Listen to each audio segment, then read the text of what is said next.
Polynomial and rational inequalities. This video will help you solve polynomial inequalities and write the solution set in interval notation, and solve rational inequalities and write the solution set in interval notation. Alright, let's take a look here at our solution steps for polynomial and rational inequalities. So our step one is we want to get everything, all the terms to one side and 0 on the other. So that's what I have right here. So we're trying to get, the function all on one side, 0 on the other, regardless of whether we have a less than, greater than, or less than or equal to sign. All right. Once we get it to that spot, then we want to identify the zeros. And we've had a lot of practice at identifying the zeros now. So when we identify the zeros, we're actually going to use an equation there and solve the equation for 0, just like we've been doing. Most of the time it'll involve factoring or the quadratic formula to find those zeros. Once we have identified the zeros, those zeros are going to be our boundary points. And the solutions are going to lie on one side of the boundary point but not on the other. So what we do then is we test values around our boundary points, and that will identify which of these intervals contain the solutions and which of these intervals do not contain solutions.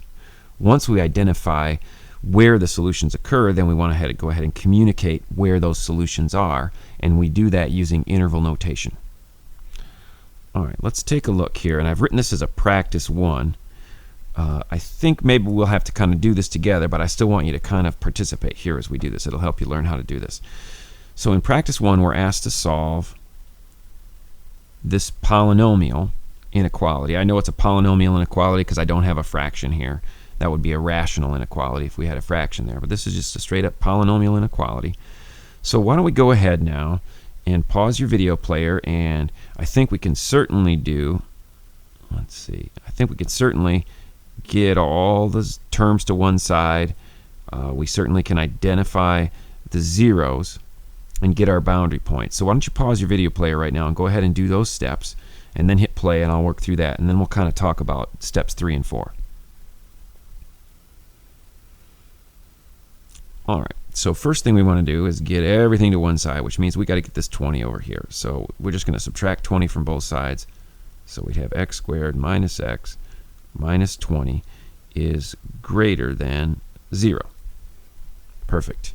Now we want to find the actual zeros, so we are going to be solving this equation. X squared minus x minus 20 is equal to 0 to find these boundary points. So let's go ahead and try to factor this guy out. Here it looks like x and x. If the last term is negative, I know that my signs have to be plus and minus.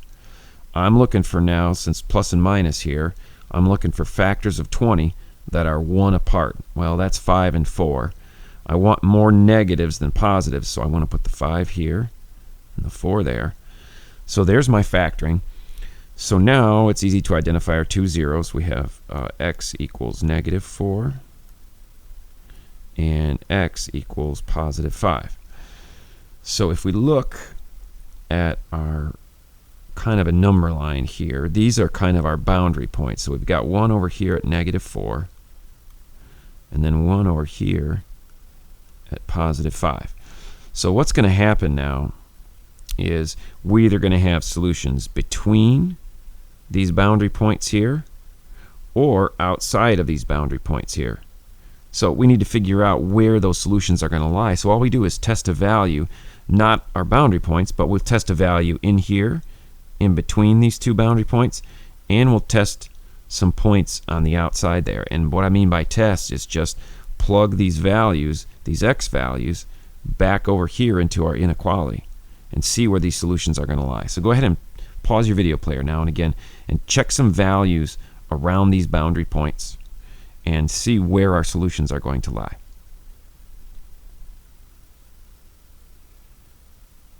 All right, well, 0 is a great one to test, so I'll test 0 here on the inside, and maybe over here we'll test negative 5, and over here maybe positive 6. So those will be some boundary points, and you didn't have to pick the same values I did, but you do have to pick them inside these intervals. All right, so let's see. Let's start with negative 5. So I'll plug negative 5 in here, so I'd have negative 5 squared. And we want that to be greater than 0. So let's see, this is going to be 25 plus 5 minus 20. Well, that looks like that's going to do it. That'd be 30. That'd be a positive 10. So that works. So we would know that negative 5 works. All right. So we would say maybe check that one works there. All right. Let's see. All right. Let's test 0. So I'd have 0 squared greater than 0. Now negative 20 is not greater than 0. So that one fails. Let's try 6 now. I have 36 minus 6 minus 20 greater than 0. That's going to work as well because I got 36 and this would be a negative 26, so that's still going to give me a positive 10. So it looks like my solutions are occurring on the outside of this interval. So now I want to write that in interval notation. So any of the values over here to the left are going to work. So I would say negative infinity. We could go all the way down to negative infinity, and we could go all the way up to negative 4, but we don't want to include negative 4 because notice we had a strictly greater than symbol here, which means these boundary points will not be part of my solution set. So I put a parentheses around there to show that I don't want to include it, but I also have these other solutions going on over here to the right, and it looks like we're going to start at 5 and then travel out to the right. So we'd start at 5 and then travel out to positive infinity. And again, we're not including 5. Now, I want a way to communicate that the solutions are happening over here and over here. And so the way we do that is we use this union, which says this one and this one over here are going to be my solutions. All right, so now let's move on to a rational inequality. And a rational inequality, and here in our example here, now, instead of just a regular polynomial, we have a rational expression, meaning we've got a fraction here. And so almost exactly the same idea. We have one little tweak here to step 2. In step 2 before, it was just identify the zeros. Here we have zeros, but we also have to consider the domain of the function. So the zeros occur up here. You know, if this thing is going to be equal to 0, if I can get the numerator of my fraction to equal 0, I'd have something like this. 0 over some number, let's say 6, or any number, let's say, not even 6, any number, is going to equal 0. So the zeros of a rational expression here are pretty easy to find. All we got to do is figure out when the numerator is equal to 0. So I would just go, okay, 2x minus 2 equals 0. That would give me the zeros of this rational expression. Now, the domain of the function, remember we just did graphing rational equations, and the domain we really only ran into one restriction, and that was when my denominator equals 0. So if I look down here, the denominator cannot equal 0, so I would want to find out 2x plus 6 when that is equal to 0. So it's almost the same idea here, that we're finding when the numerator is equal to 0. We're also finding when the denominator is equal to 0. But there's a small distinction here. Up here, if we found a value that makes this equal to 0, that would be part of our solution set. But down here in the denominator, since we're talking about the domain, whatever we find out our 0 to be down here, we cannot include that in our solution set because it would make our denominator 0, and we would end up blowing this whole thing up here. So we want to be careful. The zeros for my numerator we will include since we had greater than or equal to. The zeros for the denominator we want to exclude because they're not in the domain. Now, as it turns out, finding both the zeros in the numerator and the restrictions on the domain in a rational expression here, that is also our boundary points for our rational inequality. So it works out really nice. All we have to do is find where the numerator is 0, denominator is 0, and that will give us our boundary points for our rational inequality here. So let's see. The first one, 2x minus 2, we'd add 2 to both sides. And we get 2x is equal to 2, divide by 2. We find that that's one of our boundary points. And over here, we'd have 2x is equal to negative 6, and then x is equal to negative 3. That would be another boundary point. Now, as discussed before, since this is greater than or equal to, we would want to include as our solution, and here we would want to not include or exclude it. as part of our solution set. Okay, so let's take a look at our number line. We've got positive 1 and negative 3 as our boundary points. Okay, so let's take a look at our interval here. We have a positive 1. Let's say there's 0, and let's say there's negative 3. And so we want to test around these points. Why don't you go ahead now and pause your video player, and let's pick some test points around our boundary points here. Once you get done with those test points, go ahead and see if you can actually write the interval notation, the solution in interval notation. This will be good practice for you. All right, so let's see. I'll try negative 4, 0 again, and then let's try 2. Those are all good kind of test values here to plug in. So let's start with negative 4. So I'd have this 2 times negative 4 minus 2 over 2 times negative 4 plus 6 greater than or equal to 0. So let's see. In the numerator, I would have negative 8, and then negative 8 minus 2 would give me negative 10. In the denominator, I would have negative 8 plus 6 would give me negative 2. Well, a negative divided by a negative is a positive, so that is greater than or equal to 0. So we would say that one works there. Let's try 0 now. All right, in the numerator, I would get negative 2. In the denominator, I would get positive 6. Well, that's going to be a negative value, so sorry, 0, you don't work. So our solutions are not happening in between negative 3 and 1. Let's try 2 now. All right, let's see. We'd have positive 4 minus 2, which would give us a positive 2, and then a positive 4 plus 6 would give us 10. It's a positive value, so that's definitely greater than 0, so that works as well. So now we want to go ahead and write our interval notation here. So we would go from negative infinity up to negative 3, but remember negative 3 was not in our domain, so we can't include negative 3 here. So we're going to put a parentheses around that one, and then we'll union that with positive 2 off to infinity, but we do want to include this positive 2 because it's greater than or equal to, which means this would be part of our solution set. Another way to kind of think about this is that we would start out with this greater than or equal to. We would include the boundary points, both 2 and negative 3, but then when we looked at our denominator here, we would see that negative 3 created a 0 in the denominator, so we would not want to include that and put a parentheses around it there. Just another way to think about it. All right, let's take a look at another example, and I'm going to kind of have you help work on some of the stuff as we go through this example.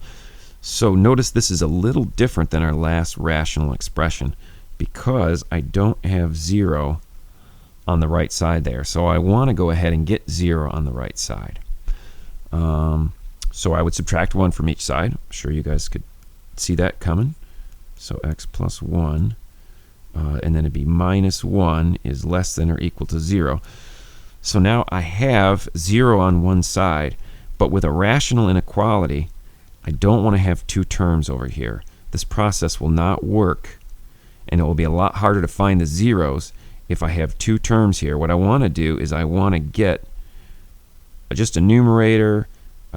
What I want to get here is just one expression. So what I'm going to have to do is I'm going to have to subtract these fractions. Well, in order to do that, I'm going to have a common denominator here to do that. So I want to turn this 1 into a fraction that has x plus 1 as a denominator. So I'll write this side here. And then what I want to do, and maybe I'll think of 1 as 1 over 1. I want this as a denominator, so I'm going to multiply both the top and the bottom by x plus 1. And so let's come over here and keep working on this. So then I'd have 2x over x plus 1 minus x plus 1 over x plus 1 is less than or equal to 0. I'm almost there now. Now that I've got a common denominator, I can go ahead and subtract these things. So when we add fractions, the denominator doesn't change, so I know it's going to be an x plus 1 in the denominator. And now I just kind of want to think through this subtraction. So I would say, all right, 2x minus x would leave me with just a single x. But then I also have this minus a positive 1. I got to subtract everything up here. So minus a positive 1 would be x minus 1 less than or equal to 0. Now I've got this rational inequality. I've got one term over here. Now it's going to be easy to see my zeros and my restriction on the domain. Why don't you pause your video player now and go ahead and pick some test points around these boundary points, and then write your solution in interval notation. All right, so let's take a look. So we know our boundary points here are -1, and that's part of our domain, so we wouldn't include -1 as our solution here, and then +1 is a 0. We would include that because it's less than or equal to here. So we got to test some values around here. I think I'll test 0 in the center, and maybe -2, and then maybe +2 here. All right, so we're going to start with -2, and we can test it right in here. So let's see, that'd be -2 minus 1 over -2 plus 1, and we want that to be less than or equal to 0. So let's see, -2 minus 1 would be -3. So -3. So -3 in the top, and then -1 in the bottom. Well, that is a negative divided by negative is positive. Well, that's not smaller than 0, so that doesn't work. Testing -2 did not work. That wasn't part of my solution set. All right, let's test 0. So it'd be 0 minus 1 over 0 plus 1 less than or equal to 0. Sure enough, this is going to work, because notice I have -1 divided by +1. That's a negative value, so that one works there.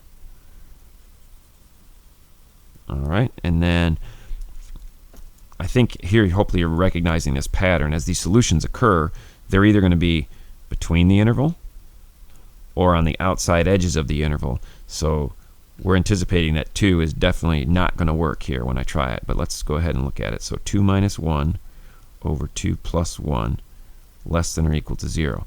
Well, this is a +1, this is a +3. Positive divided by positive is a positive value. It's not going to be smaller than 0, so that one doesn't work as well. So what we've got is we've got our solutions happening between -1 and 1. Let's go ahead and write that now in interval notation. I'm going to erase some of this stuff. So we know our solutions are happening between -1 and +1. Now let's make sure we get the right either bracket or parentheses on the ends here. Okay, -1, we don't want to include -1 because that was not part of our domain. So we put a parentheses there, but we would want to include +1 since it has to be just less than or equal to there. So hopefully that's what you came up with for your solution interval. So go ahead and pause your video player now. Notice again we don't have a 0 over here, so you're going to have to do some work to get 0 on that side first.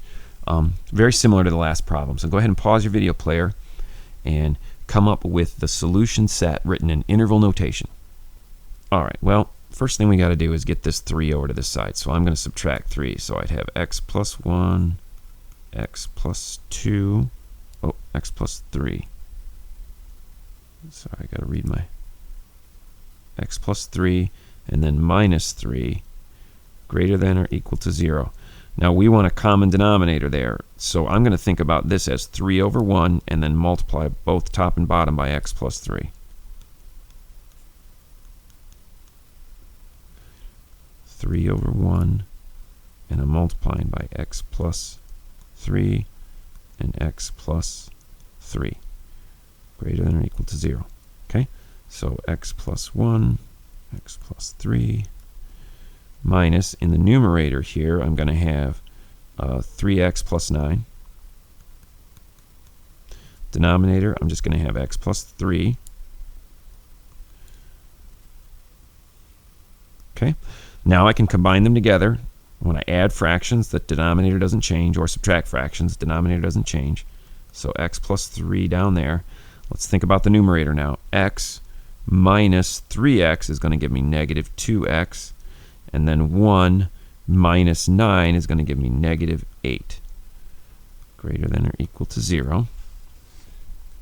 All right. So now it looks like we can't have negative 3 x cannot be negative 3 because that would create a 0 in the denominator. And in the numerator, it looks to me like negative 4. If I took negative 4 times negative 2, it would give me positive 8. So then x can equal negative 4. So there are my boundary points. Let's see, negative 4, positive 3. All right, we want to test some stuff around there. So maybe negative 5, 0, and 4 as my test points. All right, so let's see. Negative 5. If I plug negative 5 in right in here, let's see, that'd be negative 2 times negative 5. Okay, so I've plugged negative 5 in there. That's going to be a positive 10. So a positive 10 minus 8 is going to be a positive 2. And down here, that's going to be a negative 2. So that is not working. Positive divided by a negative is going to give me a negative value there, and a negative value is not greater than 0. So negative 5 didn't work. Now, we want to be careful. You know, at this point, we could just say, hey, it's not on the outside. The solution's happening on the inside. But if we made a mistake somewhere in the solution set here, somewhere in this problem, we're going to end up with some real funky stuff, and we wouldn't be able to recognize it if we didn't test at least one more point here. So let's test 0 in there. Make sure it's going to work when we have 0 in there. Let's see if we can make this into a learning moment here. So what I did is I had quickly put these boundary points in, and I had put a positive 3 instead of a negative 3. And so when I went to test values here, it was really funny and it didn't work. Now, so this is a great lesson, and this is why you want to make sure you test more than just one point. Because what I did is I tested negative 5 and found that it didn't work. And then, if I had not checked another point, I would have said, well, look, the solutions are not on the outside of the interval. They must be on the inside, and wrote that as my solution set. But when I went to test 0, that didn't work either. And so then I knew, hey, something has gone wrong here, and I had to go back and investigate what had gone wrong. Well, look, I just made this little error right there. So let's try this again. But that's a good lesson in terms of why you want to check more than just one point. So let's try it again. My solution interval is going from negative 4 to negative 3. Sorry, those are my boundary points. And so I want to test around here. I tested negative 5 already, and I found that that did not work. So now let's test something between negative 4 and negative 3. So let's say maybe negative 3.5 plus 3, and we want to find out if this guy is going to be greater than or equal to 0. So let's simplify these down. So this is going to be positive 7. Positive 7 minus 8 is still going to give us a negative 0.5 there. And down here, we're going to get a negative 0.5. So negative divided by negative is positive 1. So that does work. So our test point, negative 3.5, right in between here, did work. And so we would say yes. At this point now, I think we could say that this one over here is not going to work. And then we're going to have our solution on the inside here. So let's go ahead now and write our solution interval. All right, so we're going to start at negative 4, and we are going to include negative 4. That was our 0 up in here in the numerator. So we'll include that, but we don't want to include negative 3 because that was an excluded value from our domain. So hopefully when you worked through yours, you came up with that answer on the first try, unlike me, who made a couple mistakes there as I was doing it. But it's okay. It's a good lesson as to how to make some mistakes and kind of figure out what happens and how to correct them.